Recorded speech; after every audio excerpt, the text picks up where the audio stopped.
ಆ ಡಬ್ಬಿಂಗ್ ಮಾಡೋದು ಅದಂತೂ ನಮಗೆ ಒಂದು ಯಮಯಾತನೆ.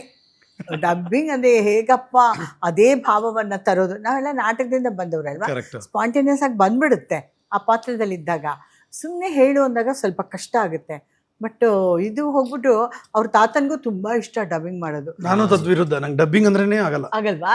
ಸೇಮ್ ಅಮ್ಮನ ಮಗ, ಅವ್ರಿಗೆ ಆಗದೇ ಇಲ್ಲ ನನಗೆ. ಅಂದ್ರೆ ಲಿಪ್ ಸಿಂಕ್ ಮಾಡಕ್ ಕಷ್ಟ ಆಗುತ್ತಾ? ಅದೇನೋ ನನಗೆ ಹೇಳಿದ್ದನ್ನೇ ಮತ್ತೆ ಹೇಳ್ಬೇಕು ಅಂದ್ರೆ ಬೇಜಾರು.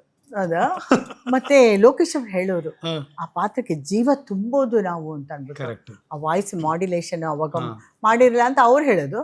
ನಮಗೆ ಸ್ಟೇಜ್ ಆರ್ಟಿಸ್ಟ್ ಆದ್ರಿಂದ ಅಲ್ಲೇ ಅಷ್ಟೇ, ಅವಾಗ ಏನು ಪರ್ಫಾರ್ಮ್ ಮಾಡ್ತೀವಿ ಕ್ಯಾಮ್ರಾ ಮುಂದೆ ಆಗ್ಬೋದು ಅಥವಾ ಇದೆಲ್ಲ ನಾಟಕದಲ್ಲಿ ಆಗ್ಬೋದು, ಅದಷ್ಟು ಎಕ್ಸ್ಪ್ರೆಷನ್ ಎಲ್ಲ ಬಂದಿರುತ್ತೆ. ಅದನ್ನು ಮತ್ತೆ ಕೊಡೋಕ್ಕಾಗಲ್ವಲ್ಲ ಅನ್ನೋ ಒಂದು ಸಂಕಟ ಇದ್ದೇ ಇರುತ್ತೆ. ಬಟ್ ಆ ಡಬ್ಬಿಂಗ್ ಆರ್ಟಿಸ್ಟ್ಗೆಲ್ಲ ಕೈ ಮುಗಿಬೇಕಪ್ಪ, ಅವರೆಷ್ಟು ಜೀವ ತುಂಬ್ತಾರೆ ಅಲ್ವಾ. ಸೊ ಅದರಲ್ಲಿ ನನ್ನ ಮೊಮ್ಮಗನೂ ಸೇರ್ಪಡೆ ಆಗಿರೋದ್ರಿಂದ ನನಗೆ ಹೆಮ್ಮೆ ಅನ್ನಿಸ್ತಿದೆ. ಎಕ್ಸ್ಟ್ರಾ ಖುಷಿ. ಹೌದೌದು, ತುಂಬ ಕಷ್ಟಕರವಾದದ್ದು, ತುಂಬ ಕಷ್ಟಕರವಾದ.